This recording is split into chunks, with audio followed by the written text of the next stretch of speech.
akan menjelaskan tentang anatomi panggul pada wanita. Nah, jadi panggul atau pelvis wanita terdiri dari bagian keras dan bagian lunak. Bagian keras terbentuk oleh tulang-tulang dan bagian lunak terbentuk oleh otot dan ligamen. Panggul keras dibagi menjadi dua bagian. Yang pertama pelvis mayor atau panggul besar, dan yang kedua pelvis minor atau panggul kecil. Jadi pelvis mayor dibentuk oleh 4 buah tulang. Yang pertama yaitu 2 buah gelang pangkal paha atau os chosae yang kiri dan kanan, 1 buah tulang kelangkang atau os sacrum, dan 1 buah tulang tungging.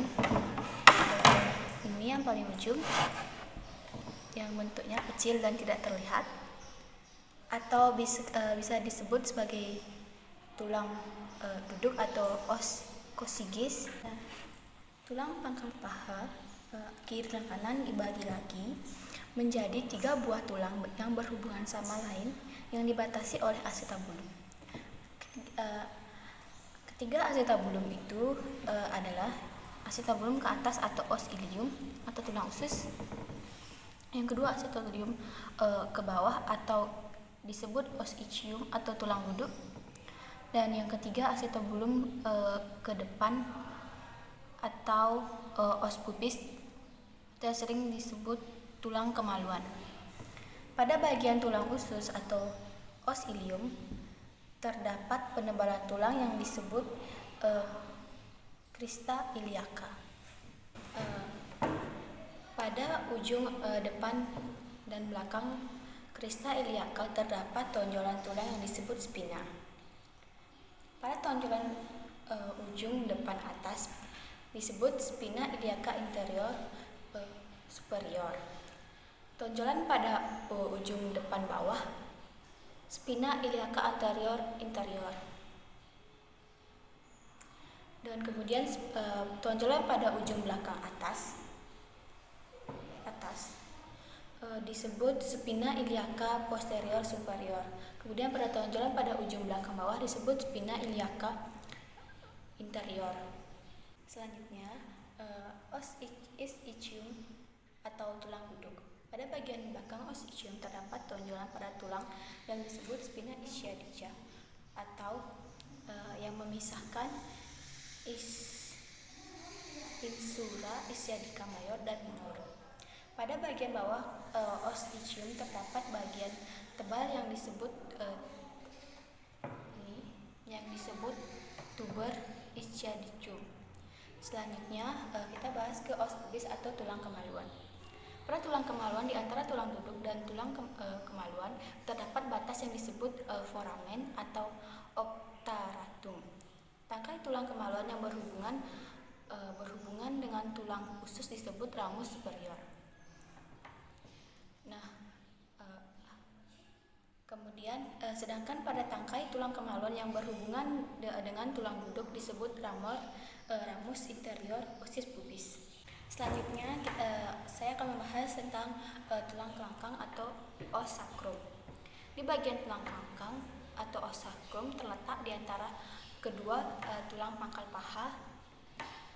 Tulang yang ini terbentuk lebar di atas dan merunung ke bawah yang terdiri dari 5 ruas tulang yang berhubungan erat. Pada bagian atas os sacrum terdapat tonjolan tulang yang disebut promontorium atau sejajar dengan tepi atas panggul. Selanjutnya ada tulang tungging atau os ochatigis. Tulang tungging terdiri dari 3-5 ruas tulang yang bersatu dan berbentuk segitiga. Pada saat proses melahirkan normal, tulang ini dapat terdorong 1-2 cm ke belakang sehingga memperluas jalan lahir, mau kecil atau pelvis minor. Pelvis minor merupakan tempat alat reproduksi wanita yang membentuk jalan keluar lahir. Nah, pelvis minor ini terdiri atas 4 bidang, yaitu yang pertama yaitu pintu atas panggul, yang kedua pintu luas panggul, yang memiliki kedua bidang yang membentuk pintu tengah, yaitu bidang sempit. Yang ketiga yaitu bidang sempit panggul, dan yang keempat pintu bawah panggul atau outlet. Nah, pada pintu atas panggul dibentuk oleh promontorium dan sayap ososacrum kiri dan kanan. Nah, yang ketiga ada artislodium sacroiliaca kiri dan kanan. Yang keempat ada linea trimasicae kiri dan kanan. Yang kelima ada ramus superior pubis kiri dan kanan. Nah, yang terakhir ada pinggir atas dari simfisis pubis. Nah, selanjutnya ada bidang luas panggul. Bidang luas panggul dibentuk oleh pertengahan simfisis yang ini, simfisis, menuju pertengahan acetabulum, lalu menuju pertengahan os sacrum 2 dan 3.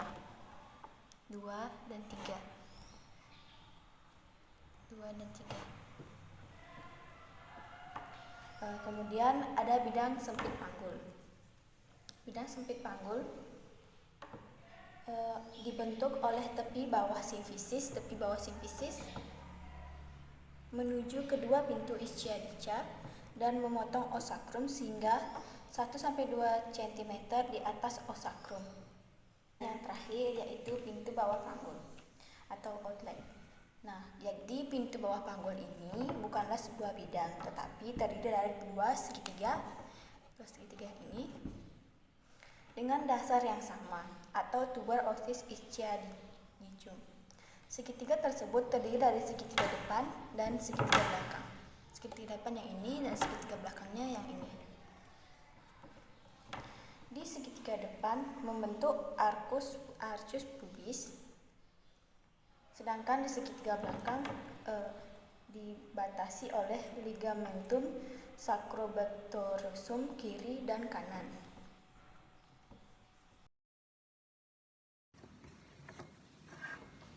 Nah, jadi di sini saya akan menjelaskan tentang mekanisme persalinan norma. Mekanisme persalinan norma melalui 7 tahapan. Yang pertama yaitu engagement. Engagement yaitu adalah suatu proses di mana diameter di parietal kepala janin itu melewati pintu atas panggul si ibu dengan posisi sutura Sagittarius melintang atau posisinya agak sedikit oblique terhadap PAP si ibunya. Engagement terdiri dari asyncatismus yaitu sutura Sagittarius sejajar dengan sumbu jalan lahir, kemudian mendekati ke arah promontorium sehingga os oriental lebih rendah, itu namanya asyncatismus anterior. Posisi kepala mendekati dan tertahan di simfisis pubis atau tulang kemaluan, itu namanya asyncatismus posterior. Nah, kemudian ada descent atau bagian terendah janin lebih dalam memasuki rongga panggul. Kemudian selanjutnya di gerakan ketiga, bagian kepala atau bawah janin mengalami fleksi, yaitu dagu mendekati ke arah dada. Kemudian setelah mengalami fleksi, kepala janin mengalami putaran faksi dalam apabila posisinya sudah